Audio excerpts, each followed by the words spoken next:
All right, so let's take a look at solving systems using matrices. So this first example here, we want to look at setting up an augmented matrix. So an augmented matrix is just a way to systematically write out the coefficients of a system of linear equations to get it ready to apply some row operations and to solve. So for this example, we're just going to set up the augmented matrix. And then we'll take a look at how to actually solve this using row operations. So notice here we've got our directions. We're going to write the coefficients of the x, the y, z if there is one. We don't have any, we've just got x and y's.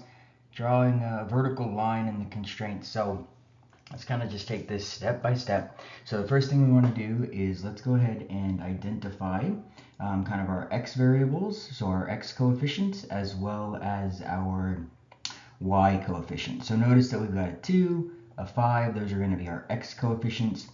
We have a -3, so don't forget to pick up your negative, and a +4 here, and those are going to be our y coefficients.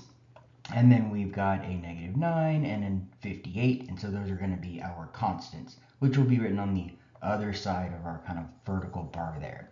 So when we set up this augmented matrix, first thing I'm going to do is I'm going to set up my matrix here. I'm going to pick up my x coefficients first. So I've got a 2 and a 5. Notice I line these up vertically. And then I'm going to pick up my y coefficients. So I've got a -3, keep the negative with it, and a 4. And then I'm going to set up my constants. So -9 and 58. And then for this augmented matrix, we are going to draw a vertical line between the constants and the coefficients of our variables. So I'm just going to draw a line right there. All right, not too bad, right? So example B, same idea. We're going to set up this matrix.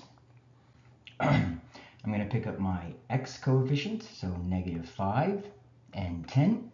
Pick up my y coefficients, so 8 and 6. Going to pick up my constants, 3 and 5.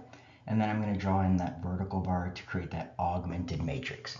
So again, there's a lot that goes into matrices, but at this point, we just want to be comfortable with rewriting them as an augmented matrix. So pick up each one of your coefficients for your x's, y's, constants, and then we draw in that kind of vertical line there to separate the variable terms from the solutions.